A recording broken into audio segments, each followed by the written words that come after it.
The wind shrieked across the open plains like a wounded animal, dragging with it sand, frost, and the heavy scent of pine sap. Clara Whitmore stood alone at the edge of a rocky ridge, her travel-worn boots buried in brittle grass. The stagecoach that had brought her to Wyoming territory was already a fading silhouette on the horizon, its rattling wheels growing fainter by the second. She didn't watch it go. She couldn't.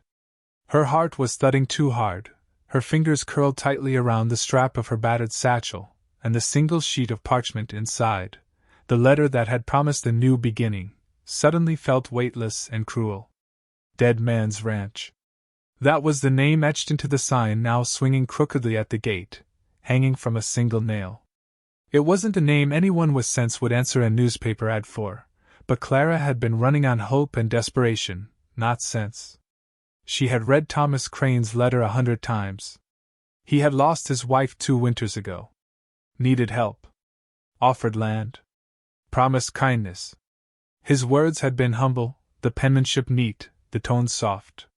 In a world full of loud men who lied with ease, his gentleness had seemed like salvation. The ranch was not as he had described it. Not even close.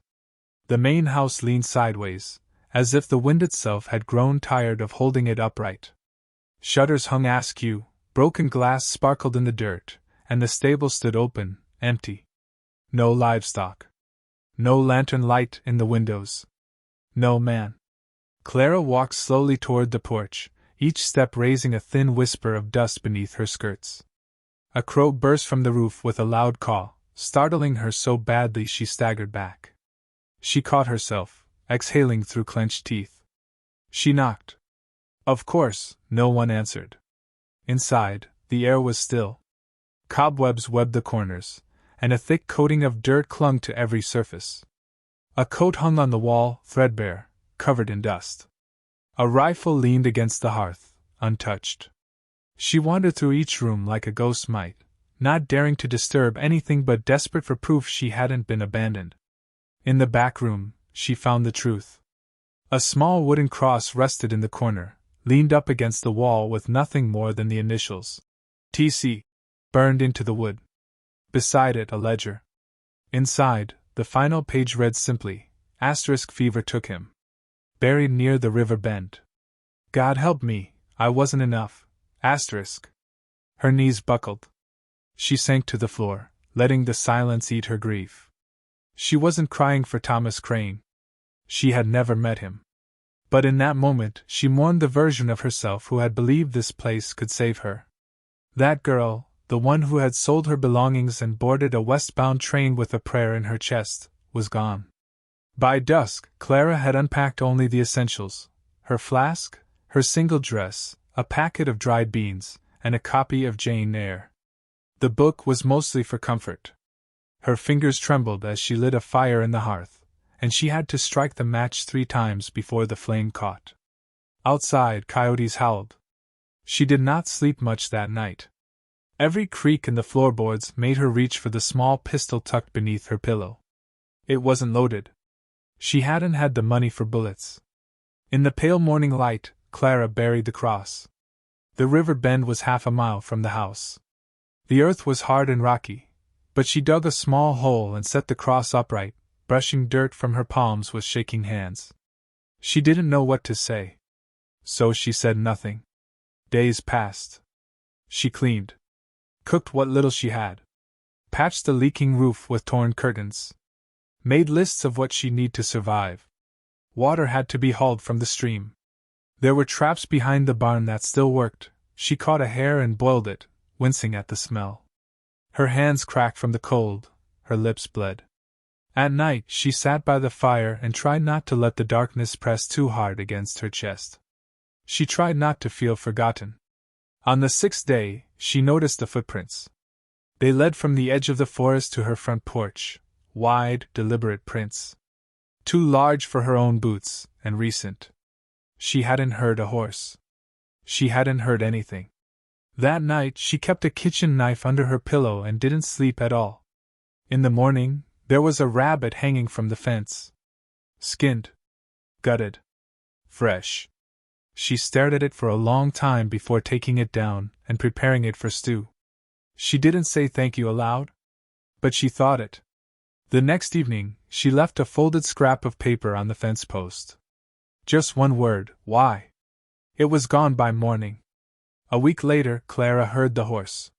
She was mending a boot by the front steps when she caught the distant sound of hooves. Slow, steady. Her breath hitched. She stood, the half-mended leather falling to the ground. The figure appeared over the ridge, backlit by late afternoon sun. He didn't approach fast, nor did he call out. The man was tall, clean-shaven, and dressed in a dark duster with a wide-brimmed hat. His horse was sleek, well-kept, and dark as coal. As he dismounted, Clara stepped back, heart pounding. He removed his hat slowly, respectfully.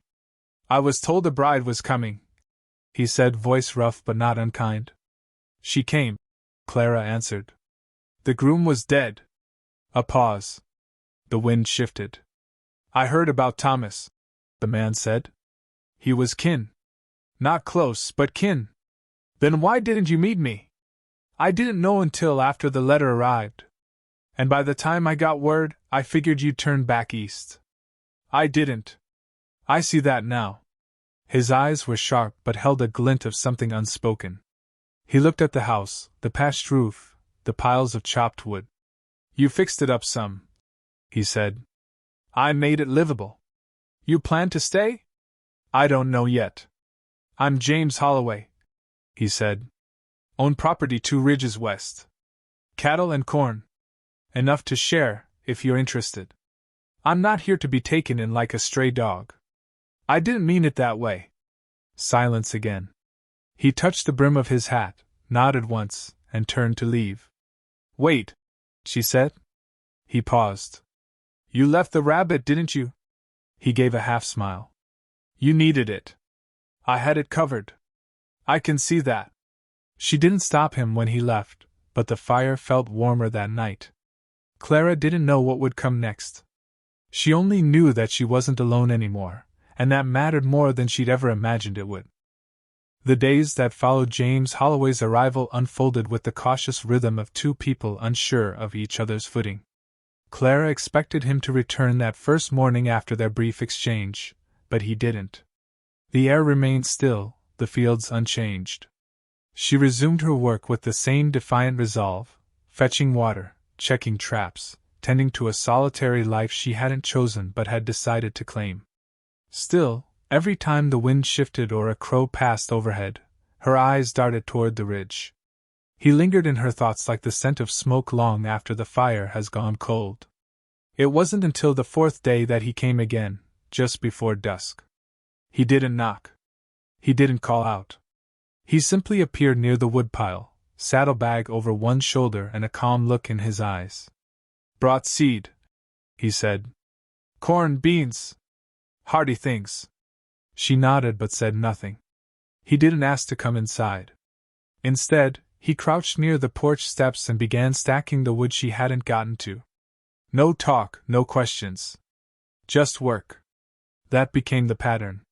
James returned every few days, always with something useful: tools, nails, cloth, a bushel of apples. Once, when the roof above the bedroom gave out after a night of rain, he arrived by sunrise with fresh timber and a quiet offer to help.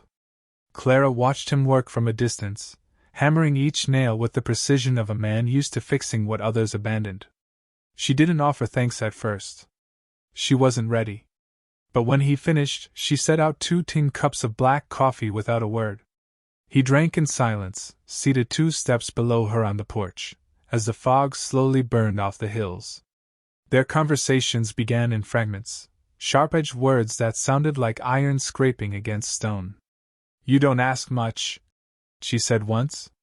"You don't say much. I've had enough of men with too many words.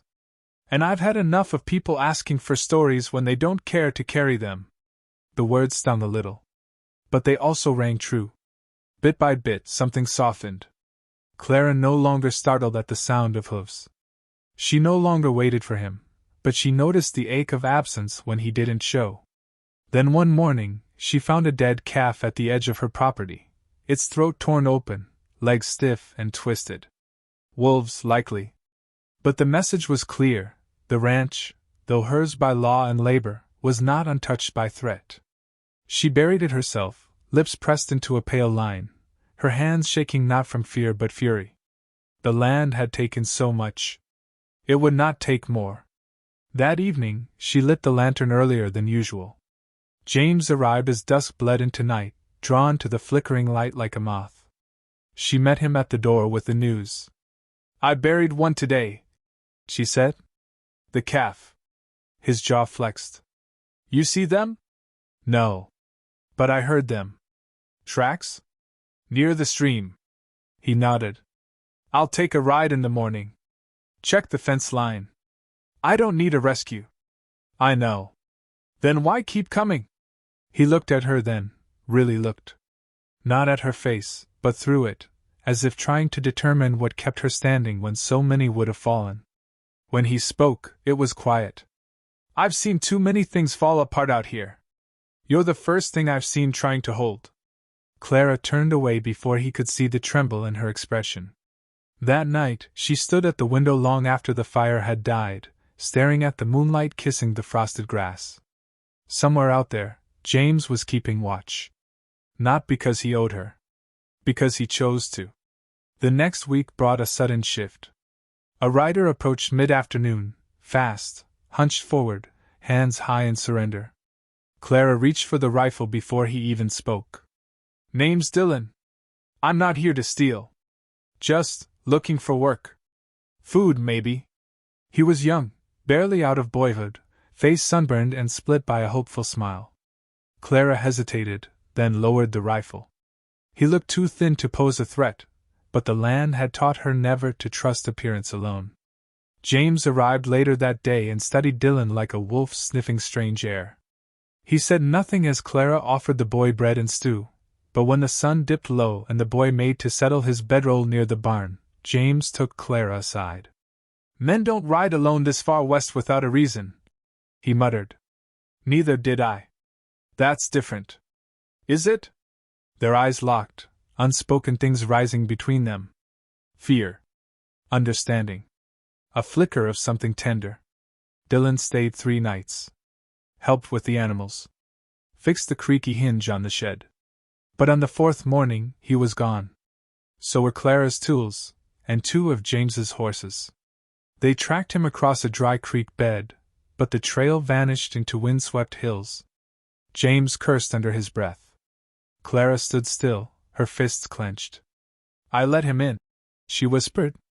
"You showed mercy," James replied. "Doesn't make you wrong. But it doesn't make me safe." James placed a hand on her shoulder. For the first time, she didn't flinch. They returned home in silence. The loss cut deeper than either admitted. Not for the tools or the horses, but for the trust Clara had offered, and had stolen. That night, as wind rattled the shutters, Clara said what she hadn't dared speak before. "I came out here to belong to someone." James, sitting across from her at the table, looked up slowly. "I thought if I just made it far enough, worked hard enough, someone would want me. Not for love, maybe. But for something." He was quiet. Then, "What do you want now?" "I don't know," she whispered. "But I don't want to vanish." "You won't," James said. "Not while I'm breathing." Outside, the wolves howled again. But this time, the fear didn't feel so sharp. In the following days, James stayed longer, his visits no longer tethered to chores or supplies. He brought a book once, its pages worn and spine broken. "My mother's favorite," he said simply. Clara read aloud from it by lamplight, her voice steady, his presence steadying. Their hands brushed once, accidentally. Neither pulled away. They built a fence together. Side by side in the cold. Hammering in rhythm. Laughing once when a nail bent and flew across the pasture. It didn't feel like survival anymore. It felt like beginning. When spring arrived, the land softened. Shoots of green pierced the thawing earth. The apple tree behind the cabin budded. Clara stood beneath it, dirt on her skirt, sunlight warming her face. James stepped beside her. "You could leave, you know," he said. "You've proved yourself. Could start over anywhere. Clara didn't answer for a long time. "I'm tired of starting over," she said at last. And then, gently, like the sun rising behind her, "I think I want to stay." Spring melted into summer with the kind of quiet that whispered of second chances. Clara no longer flinched when the floor creaked or the wind slammed the shutters. The house was hers now, not just in paper or possession, but in spirit. James came most days, his presence no longer cautious but confident. They worked together, planting rows of corn, mending the west fence, and tending to the hens that now scratched happily in the yard. Silence still stretched between them often, but it wasn't emptiness. It was comfort. They shared meals on the porch as fireflies blinked to life in the fields.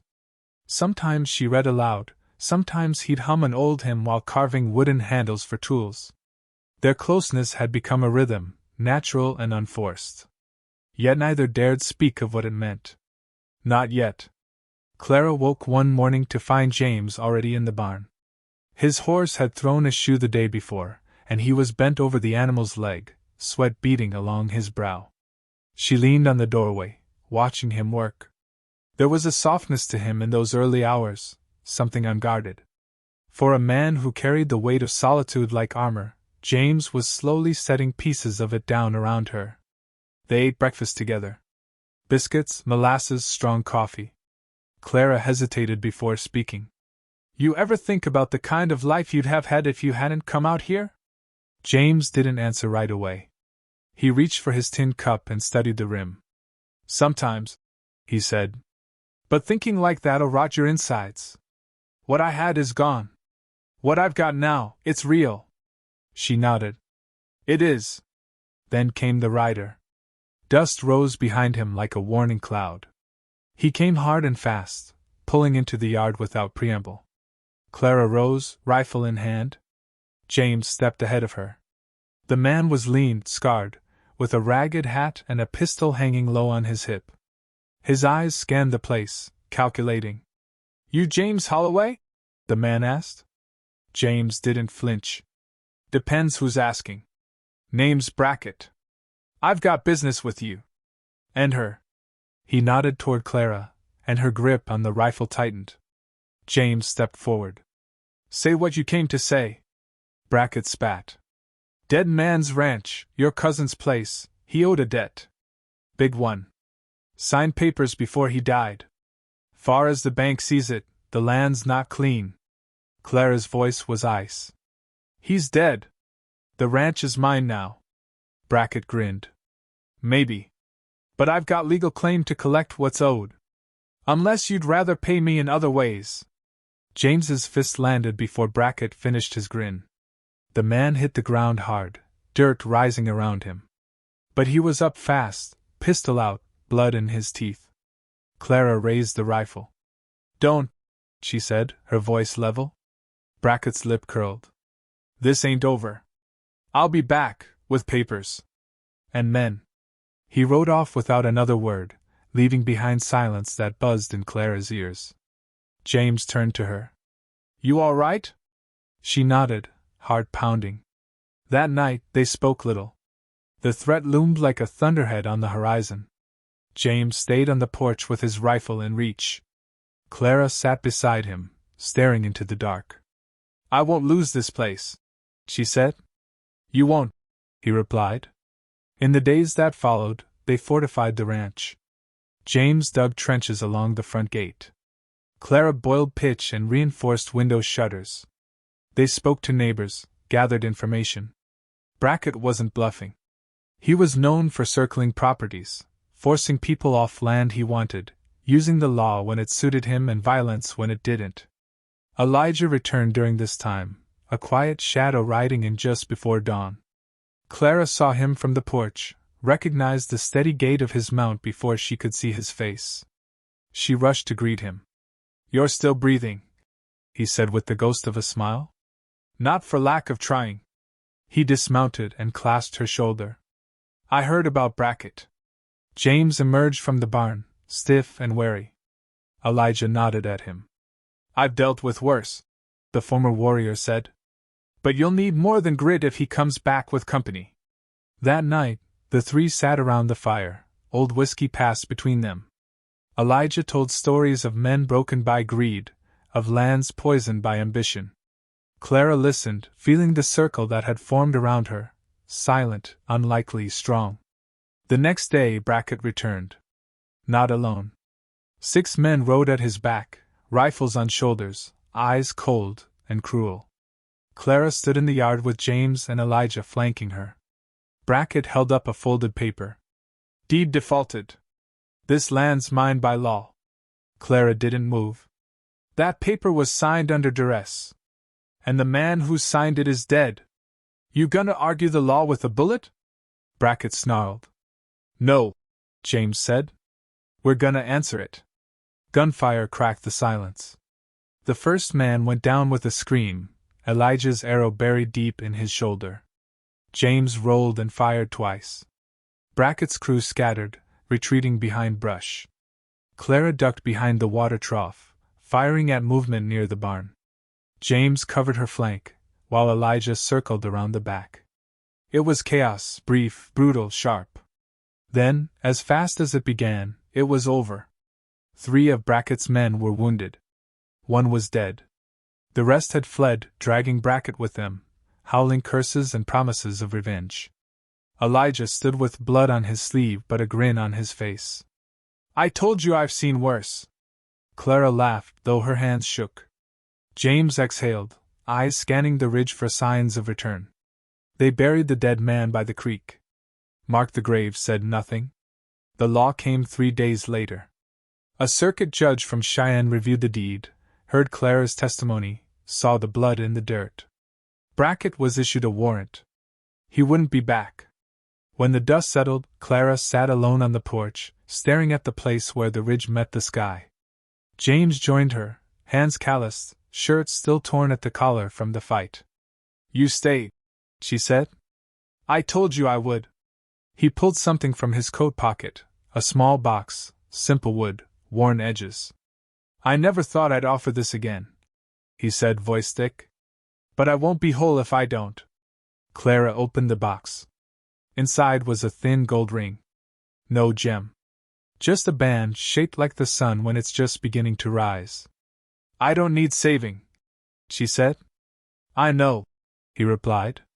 But maybe we save each other. She slipped the ring on. The land was quiet. It belonged to no one but them now. James was fixing the door hinge for the 3rd time that month.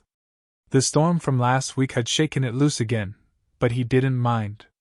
He liked the work, the rhythm of it, the excuse to linger by her side as she moved through the house humming without realizing it. There was no more guessing between them.